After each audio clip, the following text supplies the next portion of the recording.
Welcome back, friends. Tonight we have 3 chilling tales that will pull you into the shadows of the unknown.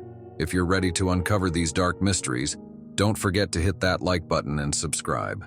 It really helps out our channel and keeps the darkness alive. Also, let us know in the comments where you're joining us from. Now, let's step into the unknown together.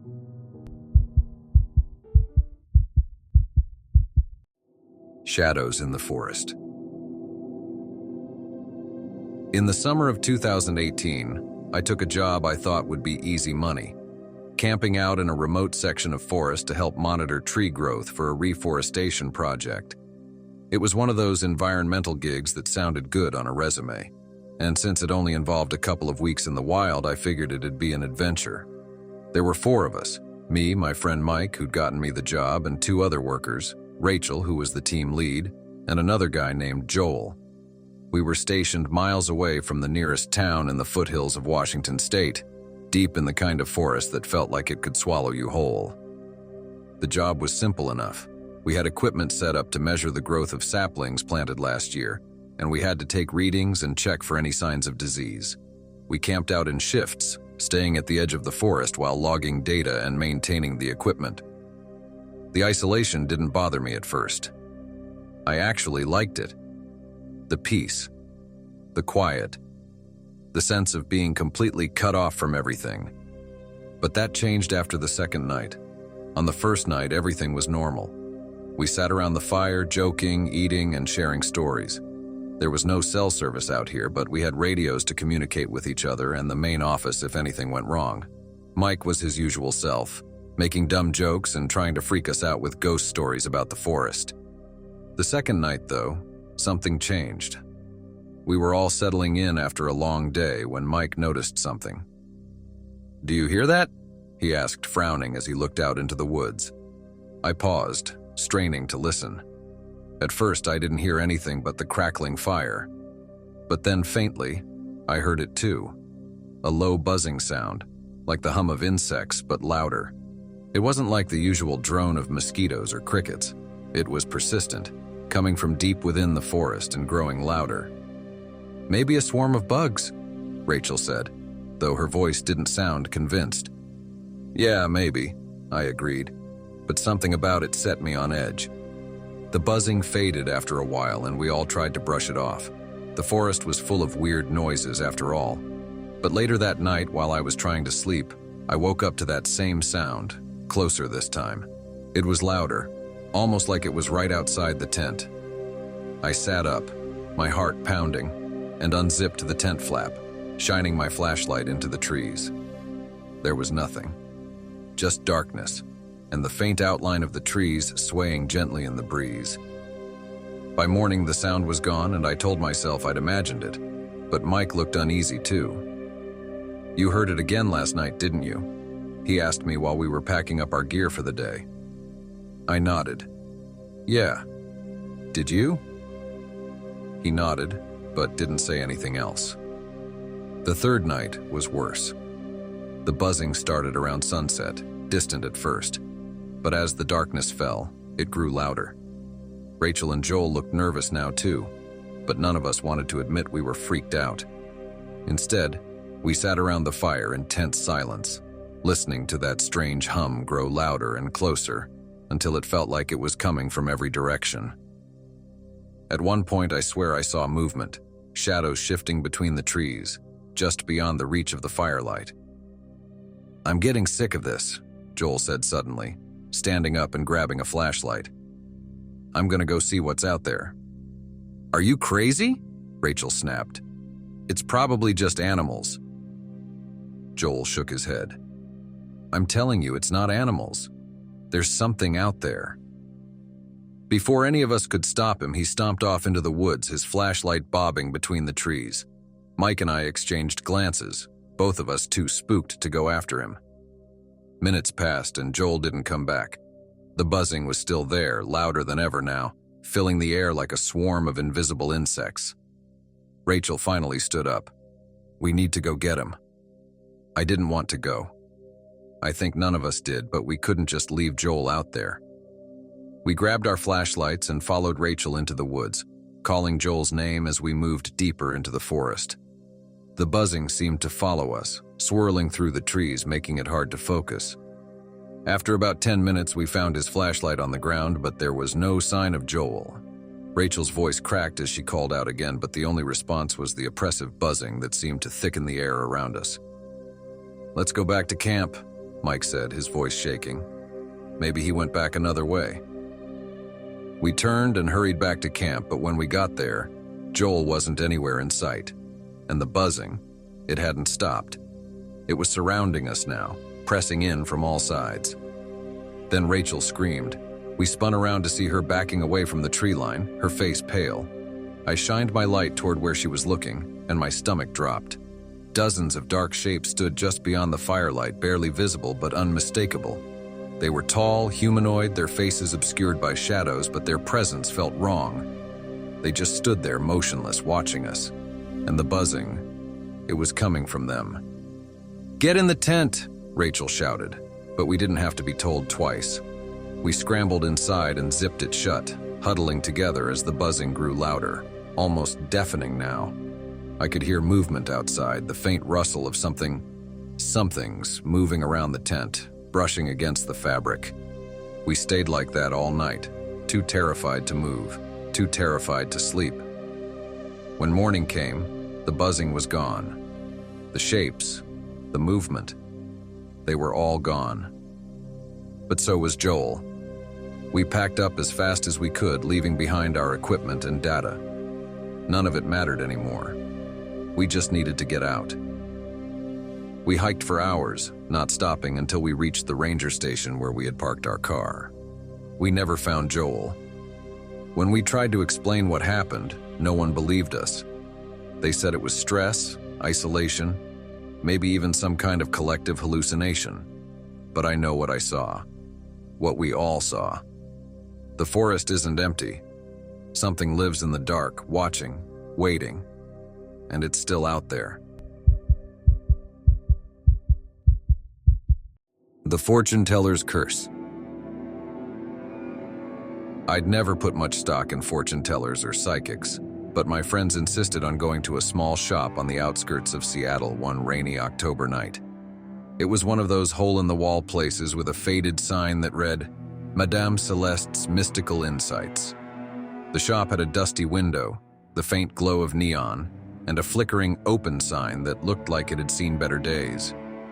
Inside, the place was cluttered with the usual kitsch, crystal balls, tarot cards, and worn velvet drapes hanging from every wall. Madame Celeste herself was an older woman, maybe in her late 60s, with piercing blue eyes and a voice that was oddly soothing. She gave off an air of calm, but something about her gaze made me uneasy, like she could see something in me I couldn't see myself. When it was my turn, I sat down across from her, ready to laugh off whatever vague predictions she threw my way.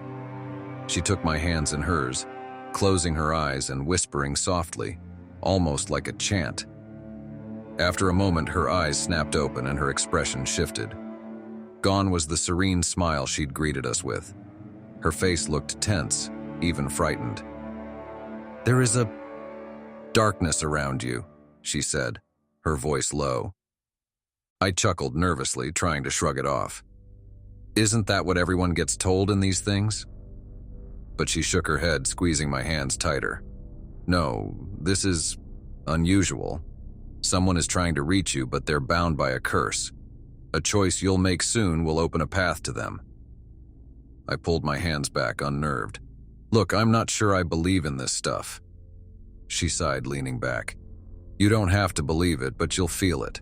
And when you do, remember my warning. Sometimes the past doesn't stay buried." I left the shop with an uneasy feeling, trying to laugh it off with my friends. But her words stuck with me, echoing in my mind long after I'd gone to bed that night. Over the next few days, strange things started happening. Small, almost unnoticeable at first, like catching a glimpse of someone in my peripheral vision, only to turn and find no one there. I began hearing faint whispers, just as I was drifting off to sleep, and sometimes I'd wake up feeling like someone was in the room with me. One night I came home to find an old photograph lying on my doorstep. It was a picture of my father, who'd passed away when I was young. I'd never seen the photo before, and there was no note or explanation, just the image, faded and worn, like it had been waiting to be found. My father's face looked sad, not how I remembered him, almost like he was staring out at me, needing something. I asked my mom about the picture the next day, but she swore she didn't know anything about it. "Your father had his secrets," she said with a distant look. "There were things he never told us." That night I lay in bed trying to shake the feeling that something was wrong. I dreamed of my father standing in a dark room, reaching out to me, his face twisted with fear. When I woke up, I could still feel his presence, like he'd been right there beside me. I thought back to Madame Celeste's words, her warning about a choice I'd have to make. I didn't understand what she'd meant, but it was starting to feel like a promise rather than a prediction. A few days later, I returned to Madame Celeste's shop hoping for answers. But when I arrived, the place was dark, and the open sign was gone. A note taped to the door read, "Madame Celeste has retired. No further sessions." I stood there staring at the empty shop, feeling abandoned.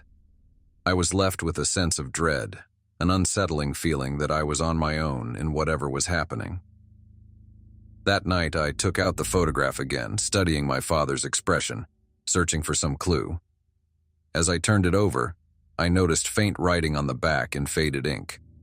"Find the key." I didn't know what key he meant, but I couldn't shake the feeling that he was trying to tell me something he couldn't say in life. Over the following weeks, the dreams intensified, each one more vivid than the last. In every dream, my father appeared, always with that same sad look, his eyes full of something unspoken. Eventually, I decided to go through his old things, hoping to find some answers.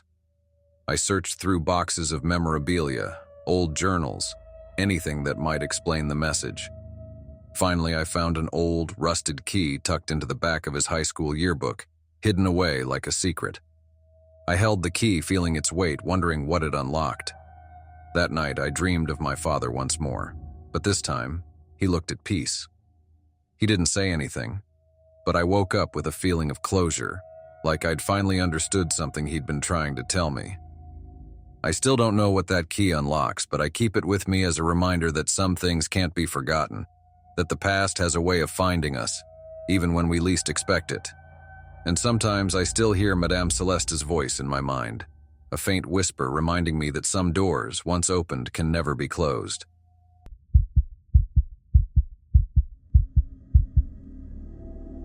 The Vanished Girl of Manito Park. My job as a park ranger was usually quiet, even boring. Manito Park in Spokane, Washington, was known for its rose garden, duck pond, and a few well-worn trails, not for mystery or danger. But this particular fall, I found myself entangled in something I still can't explain, something I wish I could forget. It started with a call to check out a disturbance near the secluded Japanese garden area. A visitor had reported hearing a child crying but couldn't find anyone nearby. When I arrived, the air was heavy, unusually silent, as if the whole park was holding its breath. I listened closely but didn't hear anything. I walked around for a bit, searching, but chalked it up to someone hearing echoes or mistaking the wind rustling through the trees. The next morning, another report came in, this time from a family walking near the Duncan garden. They, too, had heard a faint, high-pitched crying, followed by laughter, though they hadn't seen any children nearby. I started to think maybe kids were just messing around in the park after hours. But when I arrived, the family was visibly shaken, and they pointed to an area of the garden where they'd heard the sounds. As I walked over, I noticed something strange, a single child's shoe lying near a bench, as if it had been left in a hurry. It was muddy, a little frayed at the edges, and definitely not from recent times. The style looked outdated, the kind you'd find in an old photograph. I picked it up and felt a chill run down my spine. A memory from years ago surfaced, a story about a young girl who had gone missing in Manito Park. She'd never been found, her case cold for decades. Her name was Claire, a 6-year-old who had vanished without a trace except for one detail. She'd last been seen wearing shoes that matched the one in my hand. Over the next few days, the sounds grew more frequent and strange items began appearing. A small doll by the duck pond, an old barrette caught in the branches of a shrub. I asked the groundskeeper if he'd noticed anything unusual, but he just shook his head, looking a little uneasy. It was as though whatever was happening was only making itself known to me. One night, after closing the park, I decided to stay and investigate. I set up camp in the shadows near the rose garden, keeping my flashlight handy. Hours passed without incident, and I started feeling silly, thinking I'd been spooked by nothing more than a few coincidences. But then, around midnight, I heard it. A faint giggle, then a whisper, so close I felt the breath on the back of my neck. "Play with me," a small voice said. I spun around, my flashlight illuminating nothing but empty air. My heart pounded as I scanned the area, and then I saw it. A tiny figure standing at the edge of the garden, bathed in moonlight. She wore a dress that looked impossibly outdated, her hair tied back with ribbons. And she was barefoot, her little foot muddy, matching the single shoe I'd found days before. I called out, "Claire, is that you?" Even though it felt absurd. She didn't answer, just stared at me with an expression that was both sad and unnervingly empty. Slowly, she lifted her arm, pointing toward the woods on the far side of the park. I hesitated, but something compelled me to follow as if I'd been put under a spell. The path into the woods was dark, and the further I went, the colder it became. The leaves crunched underfoot, but all other sounds had faded. I had the uncomfortable sensation that I was walking somewhere I wasn't supposed to be, somewhere that hadn't seen visitors for a long, long time. Finally, the little girl stopped by a tree, a massive old oak covered in moss and ivy. She looked at me, her eyes sad, and then pointed to the ground at the base of the tree. My flashlight revealed an indentation, almost like a shallow grave, though it was covered in layers of leaves and roots. I took a deep breath, trying to calm the fear bubbling inside me, and began to brush away the leaves. As I dug deeper, I felt my hand hit something solid, cold, and unmistakably metallic. I lifted it out, the beam of my flashlight revealing an old, rusted locket. Inside there was a small, faded picture of a young girl, Claire. The resemblance was undeniable. But just as I looked up to thank the girl, she was gone. The woods were silent once more, the only sound the rustling leaves in the breeze. I stumbled back to my office, clutching the locket, unsure what to do. I wanted to believe it was just an overactive imagination. But when I looked up Claire's case the next day, a chilling detail surfaced. The last item she'd been wearing was a locket just like the one I'd found. Later, I handed the locket over to the police and they promised to reopen the case. They didn't ask too many questions about how I'd found it, and I didn't offer any explanations. Some things are better left unsaid. After that night, the sound stopped and the eerie items no longer appeared. It was as if finding the locket had finally given her peace. But every now and then, while on patrol, I'll catch a glimpse of something out of the corner of my eye, a small figure standing by the garden, watching as if waiting for someone else to notice her. And sometimes late at night, I still hear a faint voice echoing in the trees. Play with me.